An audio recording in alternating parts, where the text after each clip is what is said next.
from generation to generation, Suzuki has actually made its Vitara slightly smaller than before to make it more tasty to drive in town.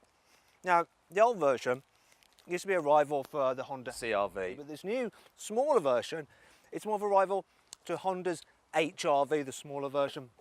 So, the boot, it's not actually as big as the Hondas, but it does have some useful features, such as cubby spaces there where you can leave your Mars bars. Also, got some good underfloor storage, and look, you can hold the cover up like that if you want to. There's various tethering points there. There's no load lip to lift stuff over, and when you fold down the rear seats, there we go, you get a relatively flat floor. It does pop up a bit there, but you can still slide things right to the back. As for the back seats themselves, now I'll just pop these back. So these rear doors do open at quite a wide angle, but the opening with this wheel arch there, it's dead easy to bang your knee on it getting in. I'm only saying that because I've done it and it blooming hurt. Now, in the back of the car, just put this up there. There's actually lots of headroom because it's quite a tall vehicle. Knee room's all right, the footwells, they're not the biggest, and you do have this hump in the floor. But actually, out of all these kind of small SUV crossover thingies, this is probably the best for carrying 3 people in the back at once. And you can see for yourself by clicking up there on the card to watch that in-depth practicality video. You'll also be able to see how easy it is to fit a baby seat in the back of this car and just how much stuff we could fit in the Vitara's boot. So, now onto the front seats. Because when you compare this car to something like a Peugeot 2008, when you climb in, you'll be like, oh dear, this isn't very nice. And part of the reason isn't necessarily the design. I mean, they tried to lighten it up a little bit with these anodized air vents around. It's the quality of the plastics. Just horrible, hard, brittle plastics. And this, believe it or not, is a range-topping version. I can't fault cubby spaces though. I mean, the door bins, they're absolutely huge. They can even hold this big thermos flask, which is good. And equipment's generous as well, right across the range. So all models, they get DAB digital radio, you get air conditioning, you get Bluetooth for your phone, and you get cruise control. But you want to step up to the SZT model because then you get satellite navigation. And the actual infotainment screen itself, it's pretty easy to use. It's not too bad at all considering the price of this car.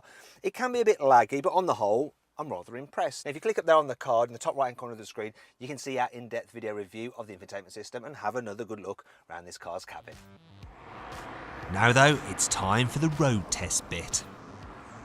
So you can get this Suzuki Vitara with petrol or diesel power. Now the diesel is a good idea if you do lots and lots of miles, but only if you do loads of miles, to be fair. If not, you should get one of the petrols. Now the 1.6 litre petrol is adequate. It does the job nicely, it's nippy enough, and it should return decent enough economy. But whatever you do, do not drive this 1.4 litre turbo petrol because you're going to end up wanting it. So 0 to 60 takes less than 10 seconds. It feels genuinely pretty fast. And economy, well, Suzuki claims 52 miles per gallon, and I'm actually averaging 41, which is very good. The problem is that this engine is only available on the top spec car, and that's, well, it just makes this car a little bit too expensive for its own good. So yeah, don't drive the engine, you'll be none the wiser, just get the 1.6 litre normal petrol. Regardless of which engine you go for, this Suzuki Vitara, it's actually surprisingly good fun to drive. So the steering's sharp, the gearbox is nice. It doesn't roll hardly at all in the corners. You think it's going to because it's tall, but it just doesn't. It grips and it goes round. In fact, I was quite surprised when I drive this, how much of a smile it can put on my face.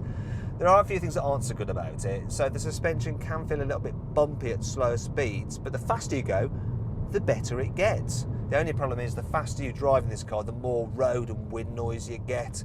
I can't fault the visibility though. I mean, I like the way this car feels like a miniature SUV rather than just a pumped up hatchback like some of the crossovers. And all-round visibility is very good. Front, back, there's hardly any blind spots, even in the rearmost pillar there. And you can see for yourself by clicking up there to watch our 360-degree video of this car.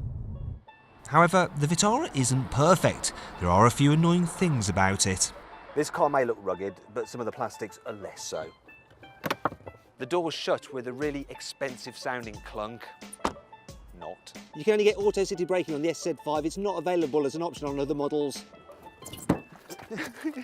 That was hard. The guides on the parking camera don't move when you turn the steering wheel, and they look like they've been drawn on by Microsoft Paint. The keyless boot lock mechanism looks like a weird mole. Moo.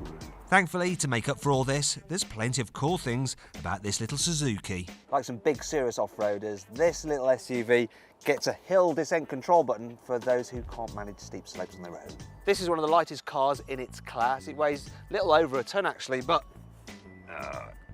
still can't deadlift it. You can get the Vitara with all-wheel drive, and it even has a lock mode for really slippery surfaces. You can fit the parcel shelf under the false boot floor. This little 1.4 litre turbo petrol engine has more horsepower per litre than the mighty Dodge Viper. It's just that the Viper has a lot more litres.